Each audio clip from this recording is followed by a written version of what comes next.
The fourth digital circus has ended. It was quite a long story and garnered many views. Let us figure out whether the ending was worth the hype, sit back and let's talk about it. So far I will just say that I am on TikTok, start the Discord for you, and of course, how could I forget about Telegram? If you care about me and my content, follow me. Let us continue, subscribe.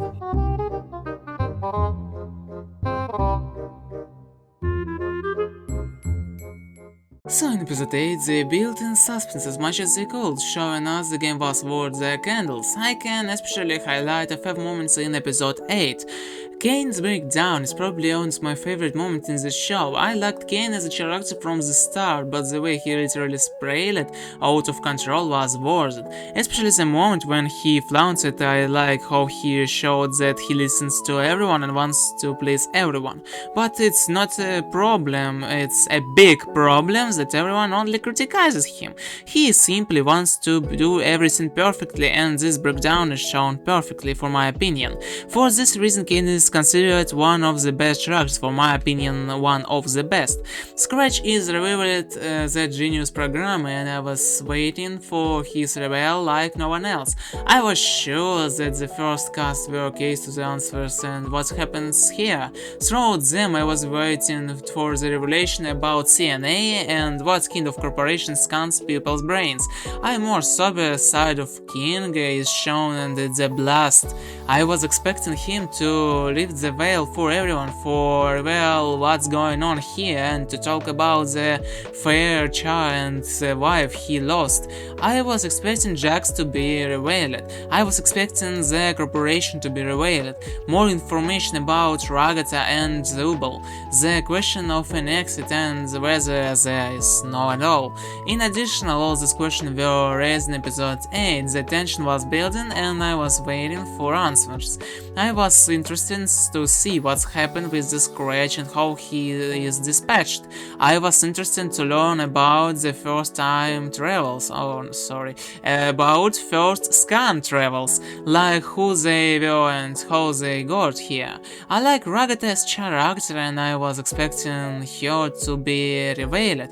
Jax didn't generate much interest, and while he was fun to watch at first, by the end he was just so-so. And what we get? Let's see.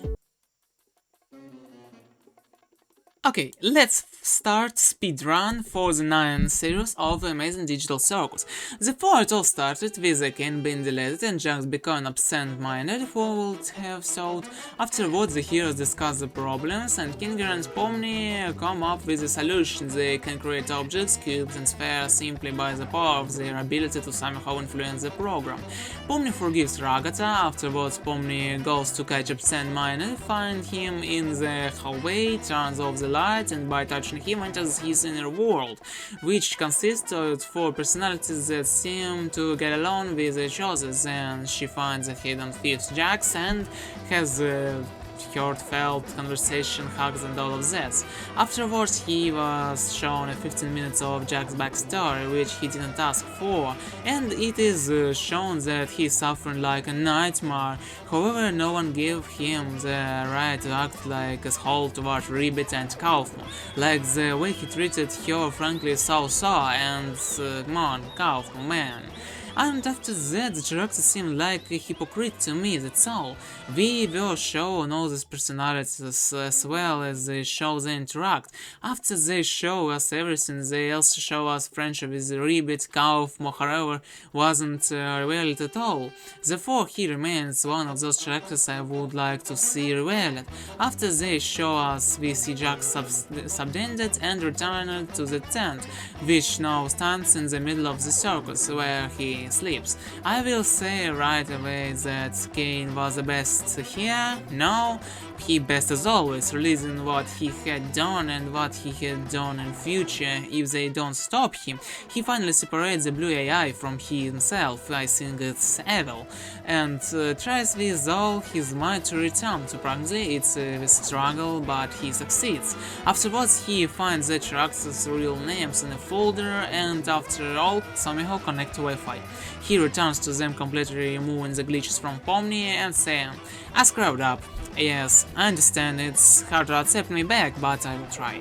And then calls them up to the stage to show their real lives. In addition, the strangest scene is they all reacted too calmly to it. Well, let's move on. So, what's the outcome of the episode 9? Let us see. They didn't really give us any answers, they did reveal just but it was a poor one. They essentially said nothing about Kaufmo. Let's just mention that Jax is self-insert of Ghostrifter, therefore it's clear why Jax took up full screen time. It's also worth mentioning that Kaufmo, who was supposedly Jax's friend, was completely ignored. He was only 3 or 5 lines essentially, and that's it. Ragata wasn't revealed at all, also in my opinion, she more than deserved the deaths for a gang like a ribbon. She was simply shown her room and made a brief appearance, and they forgot about the review. Zubal wasn't revealed at all the end, and that's it. Why real Zubal not revealed? Well, it's just a well representation, that's all. Of course, they have not individually shown the Kinder's wife as the king himself yet. Yes, he developed was graduation, but Jax ate up all the screen time that was all over. Moreover, was it worth it? Well, Jax is a cool supporting character, but he is definitely not up for the main character of the whole movie in theater, and half episodes are jerky. As for the introduction and such, remember, she essentially played the role of the all-forgiveness angel, and that was it. She was of the main character, yes, Pomni one of 2 main characters in the show, but the way her storyline ended up is simply laughable. She was essentially needed to forgive everyone, and that's it. Her role simply ended there. Okay, there were some moments, big plot twist, however, Gus was mentioned on Tumblr that remember has injured Sus, and therefore Pomni didn't show them on the show. And yes, sometime I will speak remember Pomni because, well, it is. And I forgot I wanna make this video a little longer and grab some facts from Tumblr, but Gus was deleted. Yeah, live with this. King was only particularly relevant and, in my opinion, deserved far more screen time than Jax. I was interested in learning about his wife and their relationship as he was clearly a significant character. I didn't learn about the companies and conducts all the experiments and scans. I really wanted to see Scratch again and see how and why the creator faded away. And even from the moment I was see him on the screen, it was clear he was rather timid than Loudmouth one. I would have liked to see him develop further. Kaufmo was an eyesore from the first episode, and I want to see what kind of person he was, but he only gets 3 or 5 lines and that's it. Gang was the most overlooked, forgotten and underdeveloped character. We were given hints about her and her history, but they quickly faded away. We were shown Zubal, whose character is crude and undeveloped. She is evil because she evil, and it's a fact, and she was interested for the well-being representation and write in a half-art manner. I can't say anything about Kane, he is the best character in the entire series, and along with Kinga, they kept me interested the entire time. Kane showed more analysis and characters than many people would drop just into Circus for a minute.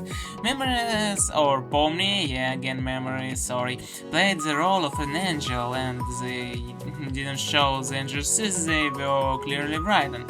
Jax, well, Jax clearly doesn't deserve such a huge amount of time because he is a cool character on second role, but only as a support role, as I say before.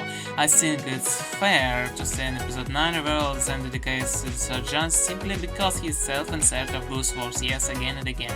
We were not shown all the personalities and interaction of the first team of travelers who dropped here in this circus, and they were actually cute, interesting to watch, honestly.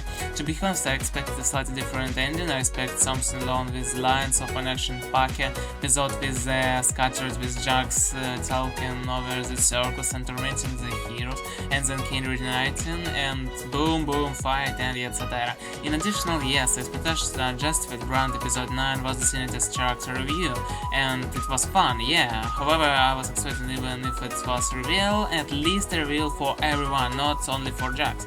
However, in reality, they only reveal 5 characters. Jax, since he becomes the second main character and self-insert of Goose Works, and poor Pomni, and of course Gangle, and Kane, yes, artificial intelligence may count as character. Yeah, that's it, the list. I'm not saying it should have ended like a huge fight. I'm saying that if you want to develop characters, you should do right in episodes, raise the interesting in your work. Episode 8 raised the bar enormously. In addition, in theory, after the reveal that they were all digital heroes, it will be possible to show that the characters were trying to find at least something positive in the digital world. As a reference own book, I haven't moused, but I need to scream. And boom, they could have resolved the conflict between the characters, throw the sessional crisis to bear, and thus allowed everyone to come to terms with it. That would have been worse final than release the kingdom their own on here and gradually begin working together again, building trust and relationship again. In addition, accepting everyone with their problems, flaws, and lives, showing them gradually coming on terms with their existence in the circus. When Jax happens and everything has go to hell. In addition, he is the existence in the circus. The Jax happens and boom. No, come on, writing good story. Kaufman didn't show him caring about Ribbit, and that's all, and he wasn't even given the time to develop. Jackson episode 9 is an example of how to not intelligence of variatism and how to write characters based on the plot. Yes, the author had his own vision, I admit it, but too much was placed on the Jax, which is why final didn't resonate with many. When Kane returned, it was super powerful and pleasant. I liked how Kane read pages in the circus characters and learned they real humans with real lives and with real their problems. The way he released he was drawn was sweet and powerful, honestly, for my opinion, and the 5-minute scene with Kane, in my opinion, was more emotional than Jack's entire reveal. Yeah. Kane showed himself to be a great example of development, even if only an AI character. The moment with photos was very sweet, pleasant, and cute heartfelt. I liked it, honestly. Therefore, here myself, the digital circus finally was controversial. I liked the visual and the Jax interaction. I liked how Kane essentially released his mistakes and removed the blue AI from his head, which alludes to the tumor on Scratch's head and the blue Gojo Satoru. I liked the end, like everyone accepted their true nature as AI copies and stayed in the circus, no longer declining to the real world. However, the script is absolutely flawed. Almost all characters are on development. A huge number of questions remain, some plot twists were simply left unused. The characters' exceptional conflict about being scanned brains of people from the real world was sacrificed for the Jax sob story. Therefore, that is how. Personally, I gave the final a 6/10 because the script is flawed, there is no development, they cut out the key motif for the engine to favor Jax, and they left out many characters and plot twists. The finally wasn't bad for some humans, but it wasn't exactly a worthwhile or entertainment teaser, especially after the height point set by episode 8. Therefore, the final isn't bad, it's not good. Something like this. What do you think? It will be interesting to read and discuss. Your favorite Fox was with you. Goodbye everyone, good luck, subscribe to the channel, and bye bye everyone.